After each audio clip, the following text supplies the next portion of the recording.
Assalomu alaykum akalar, pritsepimiz tayyor bo'ldi. Pritsepimiz eksi balandligi 1.60 balandligida bo'ldi. Borti 30 cm и 1.30 karkas tayyorlangan. Shampuni fanerasiga qilib berdik. И undan tashqari o'zini eski karkasini buzib, bagaj qilib tayyorlab berganmiz. Bu pritsepimiz 2 uzunlikda, eniga 1.16, eshiklariga nasos zamoylar qo'yib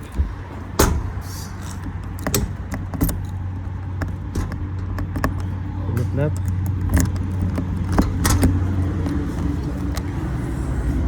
bo'ladigan holatda.